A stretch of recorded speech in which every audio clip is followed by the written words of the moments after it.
Olá, que bom, estamos juntos, novamente reunidos, para aprendermos um pouquinho mais sobre os ensinamentos da doutrina, qual escolhemos para seguir. Ela tranquiliza o nosso espírito, acalma os nossos pensamentos e nos enche de esperança. Desejo que todos estejam bem, junto aos seus familiares, confiantes na providência divina, que tudo sabe e sabe das nossas necessidades. Convido-os, nesse momento, a fechar os olhos, a agradecer ao nosso Pai Maior pela oportunidade bendita de estarmos aqui vivos. Vivos para aprender, vivos para ensinar, vivos para evoluir.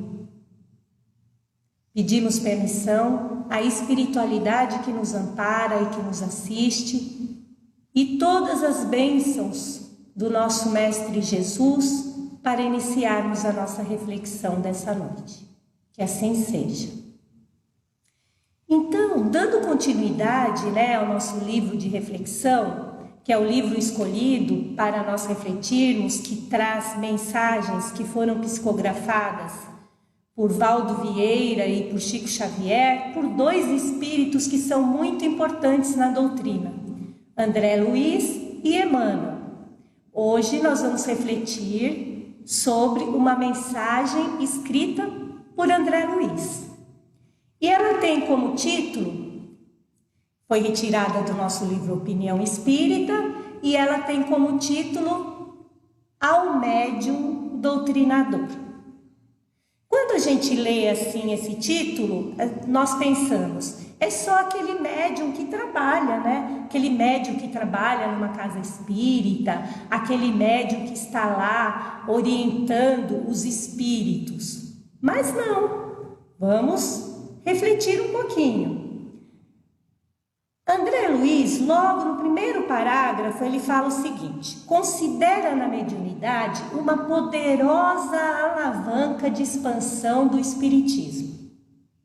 Reconhecendo, porém, que a doutrina espírita e o serviço mediúnico são essencialmente distintos entre si. O espiritismo, a doutrina espírita é a doutrina trazida pelos espíritos, que corresponde ciência, filosofia e religião, porque seguimos os ensinamentos de Jesus. E a mediunidade, ele é um serviço, esse serviço mediúnico, ele não é só da doutrina espírita. Por quê? Porque todos os encarnados são médiuns. Todos nós somos médiuns. E os espíritos, eles nos dizem e nos alertam que nós somos antigos devedores uns dos outros. Nós nos aproximamos daqueles aos quais necessitamos de alguma reparação, de algum aprendizado. Médiuns existem em todos os lugares, não há um perfil específico. Nós encontramos os médiuns em qualquer religião, não é só na doutrina espírita, porque todos nós nascemos já com essa faculdade, uns mais evoluídos, desenvolvidos, que são esses médiuns de tarefa, que tem sim, num trabalho sério dentro de uma casa espírita, porque o que é o médium? É aquele responsável intermediário entre os dois planos, entre o espírito e o homem. E o médium, ele pode sim, ele faz esse trabalho de comunicação entre os dois planos, e esse trabalho dentro de uma casa espírita tem muitas vezes a tarefa. Não necessariamente o médium pode ser aquele que empresta o seu psíquico para um espírito se comunicar, através da fala, através da escrita. Mas o médium recebe intuições do alto. Ele também é um médium, porque ele recebe intuições. Não necessariamente ele pode emprestar o seu psíquico. E ele pode estar em qualquer religião, qualquer idade, qualquer posição social e intelectual. Todos nós somos médiuns, porque hora ou outra recebemos intuições do alto, de familiares, de amigos, dos nossos mentores, que muitos chamam de anjo da guarda, né? Do Espírito Santo em algumas religiões que falam, que recebe a mensagem do Espírito Santo. É importante a gente saber que todos somos médiuns. E a mediunidade, ela existe sempre como uma fonte de bênçãos. Ela é uma fonte de bênçãos desde que ela é exercida com dedicação e com humildade, com comprometimento. Com comprometimento o quê? Com comprometimento no bem. Com comprometimento com a doutrina espírita de estar expandindo os seus ensinamentos por todos os lugares. A mediunidade é uma bênção para o médium, porque ele tem o objetivo de propiciar a ele uma reforma moral. Porque o bom médium é aquele que é um bom homem, uma boa pessoa. E a nossa consciência nos cobra essa mudança. E nós escolhemos seguir Jesus. Então, voltando um pouquinho ao tema, ao médium doutrinador, nós temos o nosso doutrinador. Porque o que é doutrinar? É ensinar, é instruir, é orientar o outro. E Jesus, ele esteve conosco e deixou todos os seus ensinamentos para nós. Ele deixou ensinamentos que se nós nos guiarmos pelo seu evangelho, pelos seus ensinamentos, com certeza estaremos no caminho certo. Jesus, ele veio nos dizendo que a nossa verdadeira vida é a vida espiritual, que nós não devemos sofrer pelas coisas transitórias e nem se apegar muito à matéria, e nem ficar desesperado, achando que a única verdade que nós temos é que um dia nós nascemos e que um dia nós vamos morrer. E agora, nessa situação pela qual estamos passando, qual é o principal objetivo de nós que escolhemos a doutrina dos espíritos para guiar a nossa vida, as nossas escolhas? É propagar esses ensinamentos através de palavras otimistas e não obrigar a pessoa a seguir as nossas ideias, aquilo que a gente acredita, mas de uma forma leve, de uma forma simples, com humildade, numa conversa, ir acalmando esses corações aflitos, que acreditam que tudo está perdido, que não tem esperança, que acham que nós estamos abandonados por Deus. Deus é a inteligência suprema. Ele não abandona nenhum dos seus filhos. E todo esse processo pelo qual estamos passando nesse momento faz parte da nossa condição espiritual. Nós escolhemos estar aqui quando ocorresse essa prova coletiva, porque é uma prova que está atingindo todo o nosso planeta. E nós que temos o conhecimento, que buscamos as verdades de Jesus, reforçadas pelos Espíritos através da doutrina do Consolador prometido, nós, ora, quando formos instruir, conversar, ensinar alguém ou orientar, que nós possamos usar dessas verdades, mas falar com o coração, com amor, com humildade, falar com empatia, porque nós sabemos que todos nós estamos em evolução. Uns mais adiantados, com mais facilidade de compreender essas situações, e outros ainda não conseguem compreender, e por isso se paralisam em sua caminhada. E aquele que faz a tarefa numa casa apropriada para conversar com os espíritos, é conversar com os espíritos. Porque na condição que nós estamos, quem somos nós para ensinar? Nós podemos dar exemplos, bons exemplos, mas nos colocando sempre numa condição de aprendiz, assim como toda a humanidade.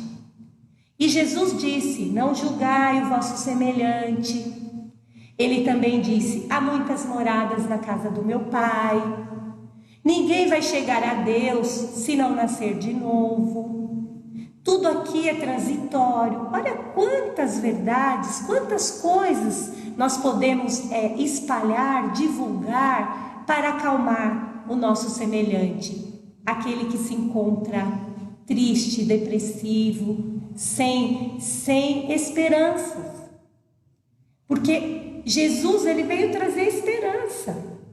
Ele veio dizer para nós, ele disse que ele era o rei, mas o reino dele não era deste mundo.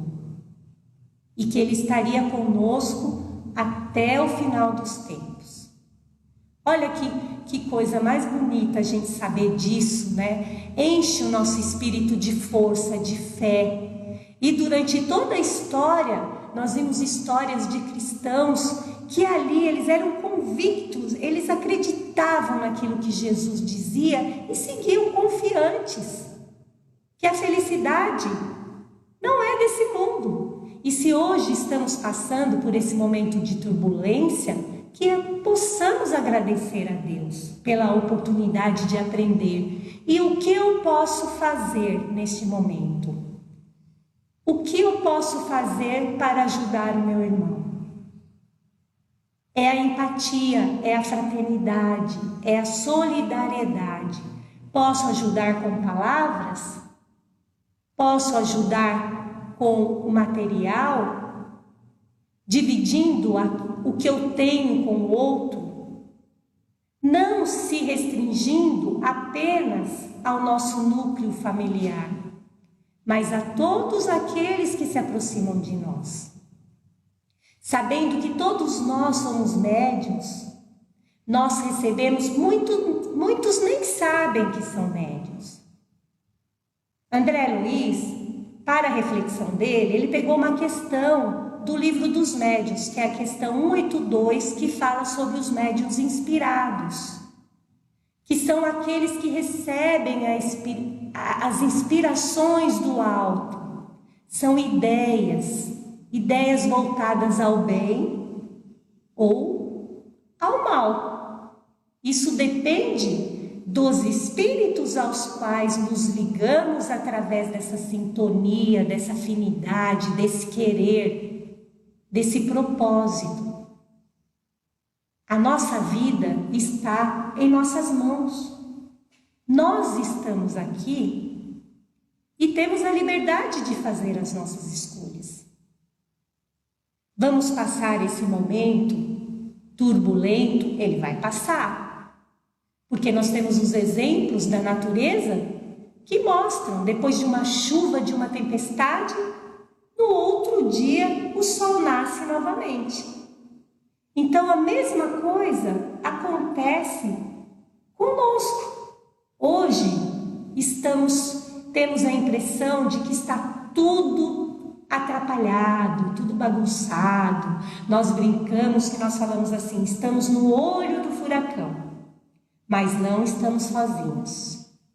Não estamos sozinhos nunca, mas vale lembrar que nós convidamos as companhias para caminhar junto conosco. O que carregamos dentro dos nossos pensamentos, dos nossos sentimentos? Carregamos amor, solidariedade, fraternidade? Ou ainda estamos presos ao egoísmo e ao orgulho, que são as duas chagas que nos prendem aqui na matéria, que não nos deixam seguir, que não nos deixam evoluir. A reflexão é de cada um de nós. É momento de esvaziar nossa mochila, de encher o nosso potinho, como a nossa querida Helena sempre fala, encher de bons pensamentos, de bons sentimentos, de boas ações. A prece é o caminho, a prece é um recurso infalível. Quando nos sentirmos fracos, vamos ouvir a espiritualidade que, através dos irmãos benevolentes que nos auxiliam, encaminham mensagem de encorajamento, de força, de fé e de esperança. A mensagem de hoje é para aqueles que são médiuns de tarefa, de compromisso, que usem da humildade quando for se dirigir ao seu semelhante, que tratem-o com amor, que encha suas palavras de magnetismo do bem. E para aqueles que não trabalham em local nenhum, pensam. Se estiverem abertos, se fizerem ligação com Jesus através da prece, da oração, dos sentimentos puros, receberão também essa tarefa de poder estar propagando o amor, propagando a esperança, propagando a vontade de seguir, porque estamos vivos. Não podemos esquecer jamais de agradecer por podermos respirar. O ar está aí, muitos não conseguem respirar nesse momento, mas nós estamos aqui, vivos. Porque temos um propósito. Deus espera de nós que nós sejamos multiplicadores do amor, das suas leis. E Jesus caminha conosco, porque Ele disse que estaria conosco até o final dos tempos. E para aquelas pessoas que perderam, entre aspas, seus entes queridos nesse momento, que eles não estão mais aqui, a doutrina espírita consola. Ela não vai tirar a dor, porque não é proibido. O espírita também chora, o espírita também sente saudade, o espírita também sente falta, mas ele não se desespera. Este momento é o momento de não nos desesperarmos, de abrirmos as nossas mentes para receber as intuições que vêm do alto, que vêm de Jesus, e trabalharmos. Vamos continuar trabalhando, confiantes no amanhã, que será melhor que hoje. Assim esperamos, e se trabalharmos para isso, como disse Gandhi, seja você a mudança que você quer no mundo. Então a mudança começa com cada um de nós. A doutrina espírita, ela nos convida a seguir juntos com Jesus, compreendendo o que estamos fazendo aqui, o que viemos, qual o objetivo de estarmos aqui. E o que eu desejo a todos vocês é que se encham de alegria e de esperança e que não desanimem, porque não estamos sozinhos, fazemos parte de uma família universal. E se nós entrarmos naquela sintonia do bem, do amor, da paz, do equilíbrio, estaremos fortalecidos. Eu desejo a todos uma semana de paz, de serenidade, de muito trabalho no bem. E não esqueçam de usar o recurso da prece, como Jesus nos ensinou, e como os espíritos nos ensinaram. A prece atinge esferas que nós desconhecemos e nem imaginamos. Que essa luz que se faz presente em todo o nosso planeta nesse momento possa abraçar todos os corações aflitos, acolhendo todos os irmãos que estão deixando o plano físico e reapresentando na pátria espiritual. E que possamos ser mensageiros do amor por onde passarmos. Muito obrigada. Até a próxima, graças a Deus.